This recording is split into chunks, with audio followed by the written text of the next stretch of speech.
All right, well, welcome. My name is Anna Scott Cross, and I co-own Tech Confidence, which is a small business consulting firm that specializes in helping to build businesses and encourage entrepreneurs by equipping them with the tools they need to maximize their branding, operations, and growth opportunities. Um, so in honor of International Women's Day, I just wanted to take this opportunity and kind of highlight some of the amazing female entrepreneurs that we have right here in Harnett County. So ladies, if y'all want to go ahead and introduce yourselves and your business, we'll start with Elise and then go to Joy and then Nicole. Hi, I'm Elise Johnson. I own Van Goat Studios. I also have a DBA of Artifactual. Van Goat Studios is a mural business that is helping public and private venues in and around North Carolina by helping small towns and businesses stand out in order to attract tourism to their business. Artifactual is where I do art lessons and I sell my own artwork. Okay, Joy. My name is Joy Dodson. I'm the owner, artisan baker of Joy by the Pound. I specialize in gourmet pound cakes of various flavors and sizes. I'm located in Dunn. I started my business in August of 2020 when the pandemic hit.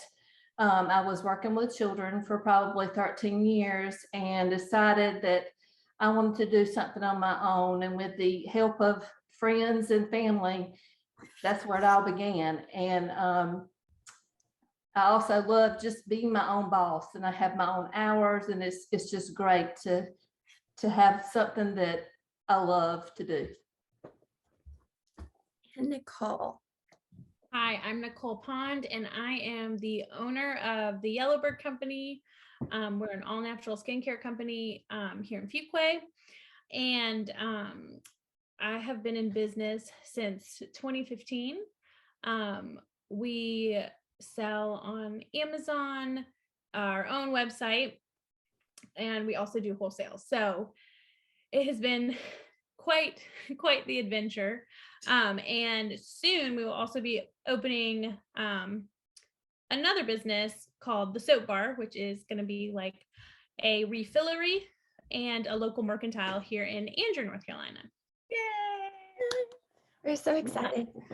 Well, that's all amazing. So we all have some very different businesses. So just to kind of get started, what are some of the biggest challenges that you have found as a business owner, and what are some of the biggest rewards that you have seen as a result? Anybody? Anybody? Okay, I'm going to jump in. I think that what you don't realize when you start a business is that half of your job as a business owner is educating the public, and then half of your job is actually selling. So especially when you have something which most of us are not, we're not selling something specific that is well known. It's more something that's new and innovative concept. So when you're dealing with art, you're having to go against what is perceived as art, and people typically want to put things in a box. So you're having to explain that art can be found in, on a canvas, but not just on a canvas. It can be found on metal, it can be found on wood, it can be found on brick, it can be found on so many different things. And to understand from my perspective, especially my mural business, is it's an investment for my customers. It can be a large cost tag to it, but with that, you have to understand it's an investment, and this is something that is not just for your business or for your community, but it's for your humanity. It's for people understanding the importance of art and how that affects us as a whole, as well as bringing tourism and bringing people to your store and being able to grow your community in your area. I love that. One of the hardest things, I think, when you're starting something new is there's like, I feel like you're aware of the burden of like the 10,000 things that you should be doing as you don't know where to start with any of them. And once you start, then you're like, oh, well, I need a website, and I need an email list, and I need to make a product, and I need to figure out how I'm going to package it, and where am I going to get labels? And, there's so many things to learn. And I think starting a new business, that feels very overwhelming. And a lot of times it stops people from, doing the thing, because it's like, well, it's too much. I can't do it. But when you're able to kind of step back and say, okay, this is a big project, let's break it down into steps, make a plan, and then work the plan, and being really committed to not deviating from what you're working on at that time. I've seen that I've reaped so many benefits from that, because my personality is, I love new things. I love exciting things. I like big ideas. And that's great. And you put them on paper, and then you just have to do them. And that's been like little, I don't know, inch by inch, anything is a cinch kind of a situation. Like, okay, we'll focus on that. And for me, it also meant being really intentional about what I even expose myself to from like a learning perspective. So if I'm knee deep in saying, well, this month I'm really going to focus on, maybe it's a specific type of social advertising, I will listen to podcasts about that. I will read books about it. I will look for experts in it and try it, but only for, that when, and I'm not going to be listening to other things. I'm focused on learning this. And that's really helped with not feeling overwhelmed at, the big picture. Absolutely. I totally get what you're saying about just having all the things to do and not knowing which ones to focus on. And you're right. There's so many resources out there that can really help prioritize and help you know what you're doing, and all of that. I think even you and Wesley are currently, which I kind of wish I had it. I know we're kind of both going through a program right now, but you almost need a starter kit when you first start to list out everything you need to do. And then you yourself can decide, all right, what am I going to prioritize? Because you're right, it gets overwhelming, but not only that, you're looking at the whole list going, okay, where do I start? What do I start on my website, or do I start on my contact list? Like where to start? Yeah. And I feel like if you had like a packet that kind of said exactly what is important when you're starting up, and then once you started up, okay, you're stabilized. Now this is what you need to do. Once you stabilize, and this is what you need to do. Because you like you said, you can read, listen to podcasts, which is great, but even that can give you more information that you just like overwhelmed. Exactly. And everybody's an expert online. So everybody's like, oh, if you're not doing email marketing, you're leaving money on the table. And then the next person's like, well, if you're not doing Facebook ads, you're a dummy. And the next person's like, well, affiliate marketing is the way to go. And it's like, well, what's right for you? There's information that is expired too. Like you get, kind of the thing that I'm struggling with the program that Anna Scott and I are in is kind of, that's great, but first of all, we're not corporate, and second of all, some of that's expired. That's stuff that we don't do anymore. Oh yeah. And it's always changing. Like strategies specifically that worked, for example, for like a Facebook ads funnel or a YouTube funnel, when iOS 14 updated, and basically you can't follow people around the internet anymore for privacy reasons. I get it. All of a sudden, retargeting ad strategy like went sideways. And if that was like your big way to like help get, new customers, then you have to pivot. And so, if you're listening to stuff from 2 years ago, it's kind of moot, because you're going to build out this amazingly thought out plan that can't even be executed. And if you don't know that, then you're going to, it's just frustrating. And you're not trying to find. Sorry. No. I was just saying, you're not even going to know why it doesn't work. And then you're like, oh yeah, no, it's old. And then it's even trying to find the time to do the plan. Oh, yeah. Yeah. Like, while you're running your business. Oh, yeah. Oh, yeah. I think what's hard for me is trying to understand the highs and lows of a business. Yeah. Yeah. I struggle with that a little bit because I'm a baker. And so I really do good, during the seasons and stuff like that. But then when like Christmas is over or Thanksgiving is over, I have a little dip, and trying to understand that's normal. But for me, it's not, because I want to just keep going. But then I have people that come up with want to do cakes for a wedding, or do a fundraiser or birthdays, stuff like that. So it all kind of fills in those gaps. Mm-hmm. But that's hard for me to understand, because I just want it to keep going. I want to stay busy. That's hard for me to kind of get. And it's, as someone who's been in business, and Nicole and I are basically about the same time, what I've tried to help Joy with understanding is, and she knows it too, because I see her stress during those seasons, is when you have those dips, it's okay. Take it, rest, because you're gonna have another one right behind it going right back up. Right.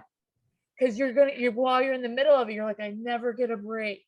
But you almost need to take the dip, take your break, because get ready to be ramped back up in a minute. Well, and even focusing, like working on your business versus in your business, especially for you where you're doing your own handmade product, like you're deep in your business, doing what you're amazing at. But a business is a thing. Running a business is a thing. It's not just something you add on to whatever you're really good at.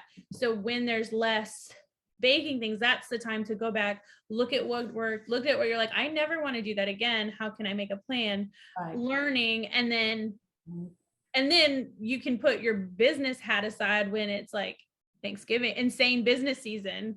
I found, because we have somewhat cyclical buying, and so figuring out like, okay, this is when I pull all my numbers from last year and I look at them and I say, okay, this did not work, will not do again. And do that.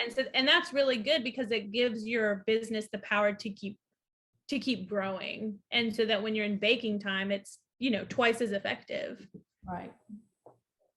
For sure. That's something I think even I'm having to learn with my business, is I don't have stats. Like, I don't have how many people are going to your mural and taking pictures, how many,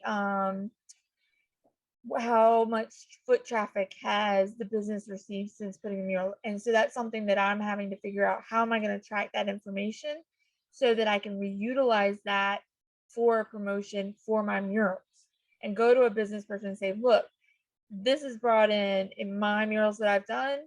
This has brought in an increase in their business since doing it. And if I have that, then that just again reconfirms, not only am I an expert at what I'm doing, but I'm also providing a service that they really do need. I love that. So as we've kind of been talking about already, running a business can be hard. It definitely has its ups and downs, and its goods and its bads. So what pushed y'all to kind of take that leap and to put yourself in that position to experience those ups and downs? Like, what motivated y'all to start your business? Joy, go, because we talk a lot. Go, get in there. So, I've always loved to bake. I mean, I learned as a teenager, my mom was working late, and me and my sister would like go on her little list of things to do, and we just, do what she told us to do. So I've always had a passion for being in the kitchen, period. I mean, it's just me. It's therapy for me. It's just my place to be. And when I get in here, with my husband's working from home some, and, kids in and out, that type thing, sometimes it's hard to focus on what I'm doing. But, they understand this is my job, go. So yeah, that's something that I struggle with sometimes being at home, and one day maybe I'll have my own storefront and, or my own place commercialized building to be in. That's my dream. But, I understand I have to start out small and, kind of go from there. But it's definitely something that I really enjoy and that I know I can do. Sometimes I push myself too much and my husband sees that. He's like, Joy, it'll be there tomorrow. Just go to bed, and that's hard for me to kind of back off from, because it's all me. I've not hired any other people or anything like that. And I have people ask me all the time, are you going to hire people? Are you going to hire people? And, during the busy seasons, sometimes I wish I had some help. But then again, I think, are they going to have the passion that I have?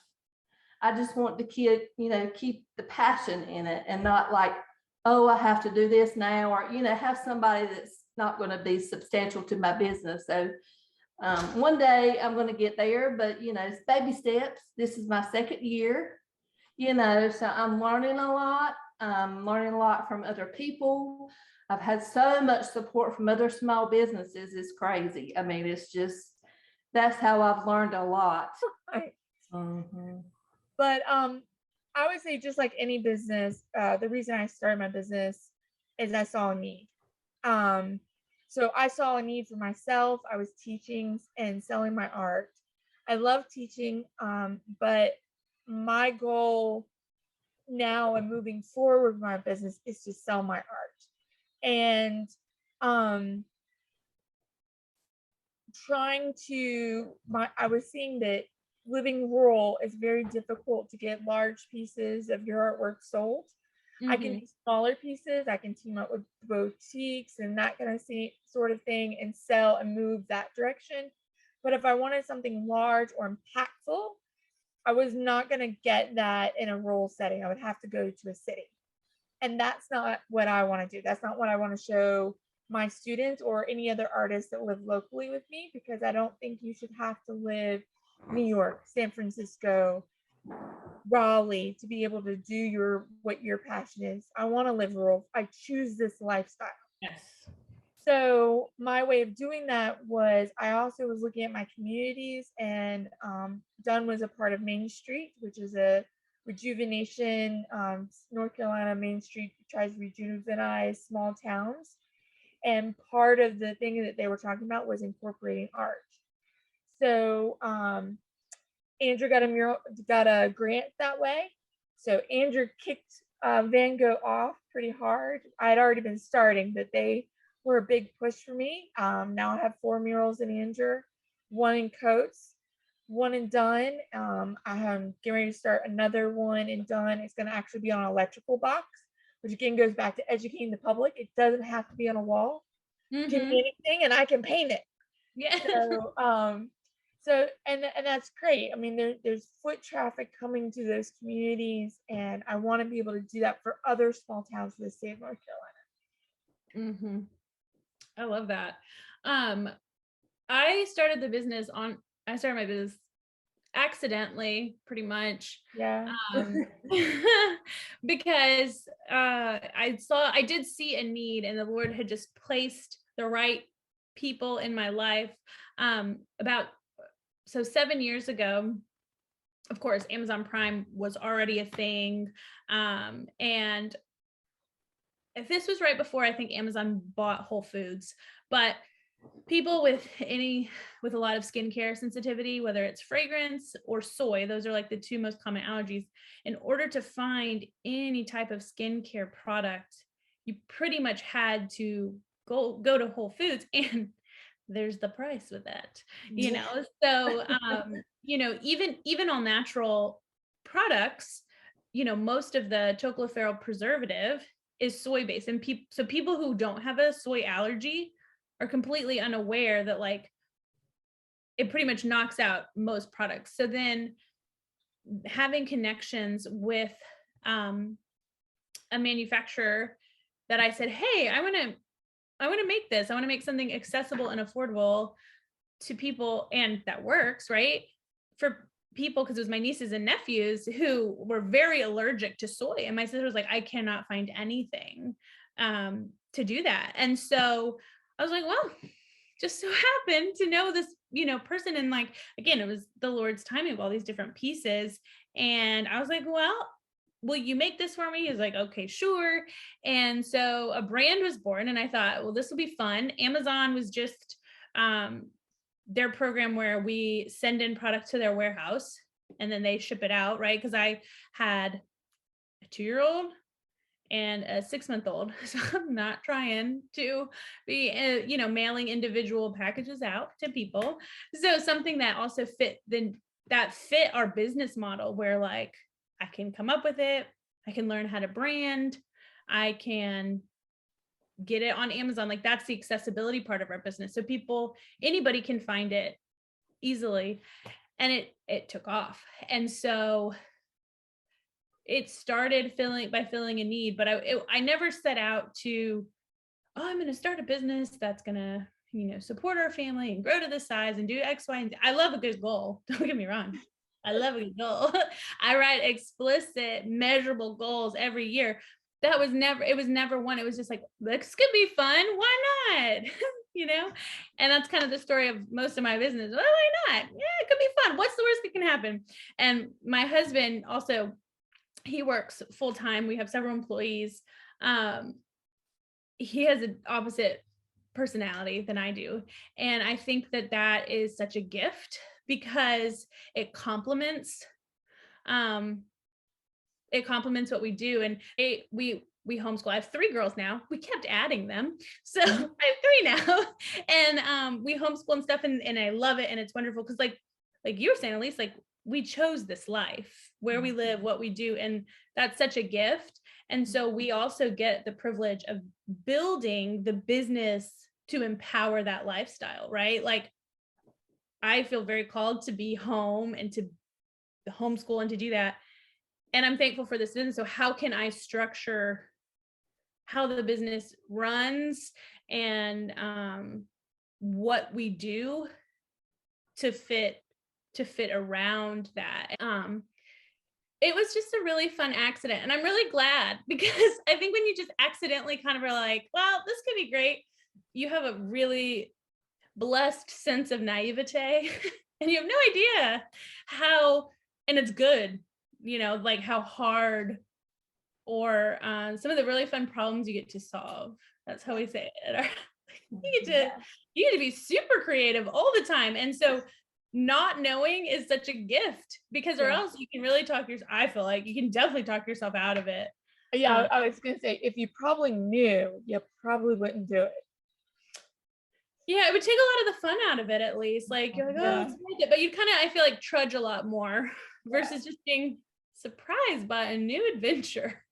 And it's amazing how I think Joy has figured this out too. When you're in a creative business, you're even more naive, because you don't realize, like, I just want, like, I've complained. My mom's a hairdresser. She owns her own business too.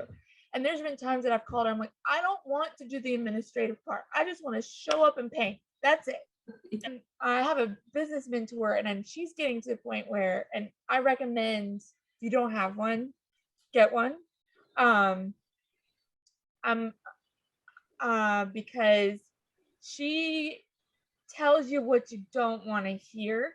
Mine was really good at that. I've met her once, and I'm already in love with this woman, because it's stuff I've been thinking about, stuff I've talked to Anna Scott about, because I'm one of her clients.